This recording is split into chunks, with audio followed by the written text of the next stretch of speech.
My legs were so swollen. My knee was the same size as my ankle. I was sitting on the bed one day. I got out of the shower and I was just in so much pain. Like walking, it just felt like squish, squish, squish, and just the throbbing pain of it. I was searching the internet one day and I saw this picture, 3 pictures of legs, and the middle one looked like my legs. I'm like, oh my goodness, that looks like my legs. It just didn't make any sense to me that I had lost so much weight, and I was even eating better and exercising better than I had done when I lost the weight. And the doctor looked at me and he said, Amanda, I don't know much about this, but it looks as though you have something called lipedema. He looked at me and he said, oh, you have lipedema. People look at me and they're like, just lose weight. And it's not that simple, and it's not my fault. When I found out I had lipedema, that didn't make me cry. I was really happy. I was so happy.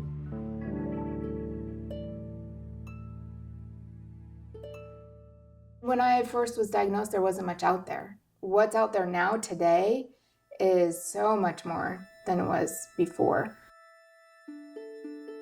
Hi, my name is Catherine Sayo, and I'm a professor at Cambridge College in Massachusetts and the founder of Lipedema Simplified. For years, I've suffered with weight issues. Perimenopause brought on an unexplainable weight gain, and after 5 very complicated surgeries that were based on a misdiagnosis, I found out that I have a fat disorder called lipedema. I was gaining weight and I was spending an absolute fortune treating what I thought was cellulite. And my doctor said I'd got gout. Sometimes I could barely get out of bed. My legs swelled up. But my ankles got bad when I got pregnant. Terrible bruising. My legs ached. You're growing fat, you eat too much, and I was always covered in bruises. I would go to the doctor and I was told I was too fat and to take diuretics. So it took me 30 years to work out what it was. So in stage 1 lipedema, over to the right here, you can see that there's an increase in fat on the leg all the way down to the ankle where there's a cuff, and the skin is very smooth. There are almost no indentations. So if there are indentations, then we have stage 2 lipedema. You can see that in this case, most of the lipedema fat is concentrated on the abdomen and the upper thigh. But you can see indentations in the fat, and you can also see pockets of fluid in the fat. In stage 3 lipedema, the only difference between 2 and 3 is that there begins to be a fold in the fat. So the fat has to fold over on itself, and it usually does that here on the medial knee, on the lateral thigh, lower and upper. Lipedema is a challenging diagnosis because it's purely clinical. In my idea and my experience, it exists only in the extremities. We have no real idea how it is caused. We lack the diagnostic tools to say what is and is not lipedema.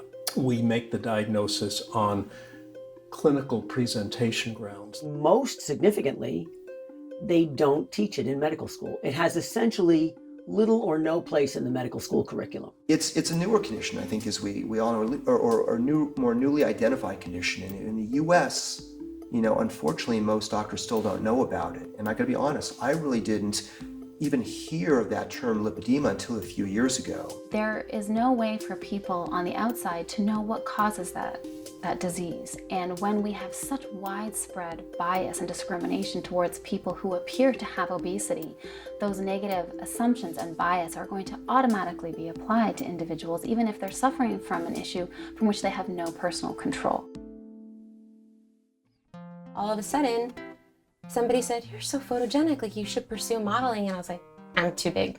And I said, no, plus size modeling. I was like, what?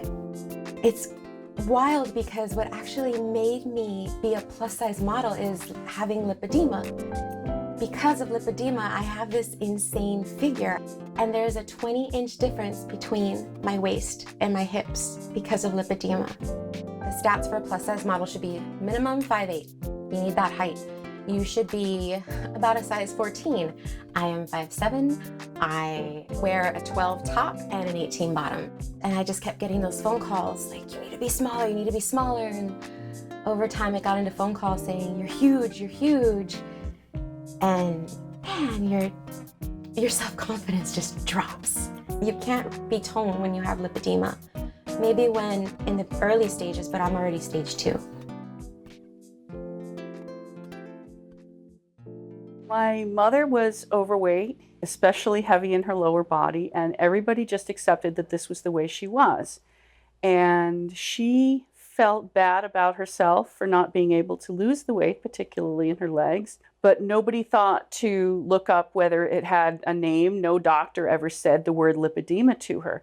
Most of the time, if you hear hoofbeats and a neigh, you turn around and there's a horse. Occasionally, it's a zebra. Most of the time, when a fat woman walks into your consulting room, she has ordinary obesity, but sometimes it's lipedema. I would read the stories of people going to their doctor and just being looked at and told that they need to lose weight or that they need to have gastric bypass to lose weight. And I think more doctors need to be aware that the person sitting in front of you is telling you the truth. There's definitely a preference for most people towards a more thin physique. When students walk into medical school, they come in with, holding those same opinions. If a woman's presenting with a history of several decades of big legs, disproportionate to their upper body, and attempts to try to lose weight, really frustrated that they've dieted and they've exercised and they've been very rigorous trying weight management techniques and strategies, and they've had no success, that there has to be an underlying reason. And then when you see that symmetric fullness of the hips and thighs and often the medial knee pads, fat lobules, it seems to then point more to the lipedema. This last year, I went to see an allergy specialist thinking, okay, I'll check for food allergies and see what's going on there. And I told him I have lipedema, and he said never heard of it. So he popped it up on the internet, Wikipedia of all things. And he said, well, it's not a real disease. That's just a new trendy disease that fat women have made up so they have an excuse. That was what he told me. So again, not getting any support, no one to help you, no one to talk about any treatment or cure because they don't know. And if they don't know, then it doesn't exist. There is a bias that people have, that physicians have, no matter how much they say, I'm just going down a checklist of symptoms. It's not true. You have a bias.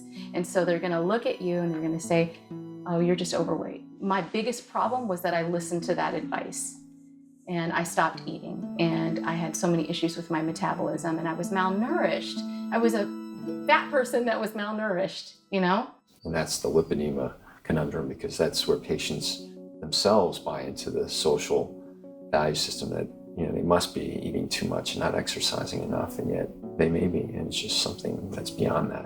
I think that that's where the risk for lipedema is that it's so often just assigned as general obesity and not thinking about, could it be something else? We need people to stand up for themselves and recognize all of the influences and challenges. And until there's really a uniting voice saying, no, this isn't acceptable to be treated this way, it's hard really to move the needle globally. And as a group, individuals with overweight, obesity, lipedema can really say, no, this is what we demand and we deserve to be treated this way. So I started my journey on The Biggest Loser from a casting call. To me, it felt like almost a magic pill. I just needed to get on The Biggest Loser and I was gonna do anything I could do. And I shared my story with America. I told them, this is who I am. I was this young girl and I had always been told I had the pretty face, but never really felt like I had the body to feel as pretty as people would tell me I was. And I just had such insecurities and I wanted to be able to blossom. I wanted this chance to prove that I could be more than who I really thought I was. On the show, I lost 87 pounds, and then additionally, a little bit before and a little bit after, I'm down over 107 now. Back in the day, I used to blame it on my size and it was just uncomfortable to fly, but now it's uncomfortable for different reasons. My legs drive me absolutely nuts when I'm on the plane. I can feel them swelling and I can feel the tightness, and I get restless leg syndrome. I feel bad for anybody that sits next to me because I'm constantly folding my legs in different ways and trying to put my legs up, and they are so uncomfortable because of the way the swelling is and how tight it feels, the numbness, the pins and needles. It's not normal. I bruise super easily, and if somebody just hits my leg the wrong way or just even touches my leg the wrong way, to me it feels as though I just had a hammer hit to it. Are these fat cells identical to the usual fat in the body? They seem to be resistant to certain processes. We mentioned diet and exercise don't affect them. Why? And if 350 million women in the world can't walk, can't go to work, can't be mothers, can't function as they should be in their normal roles in society, then that's an enormous problem that we have to address.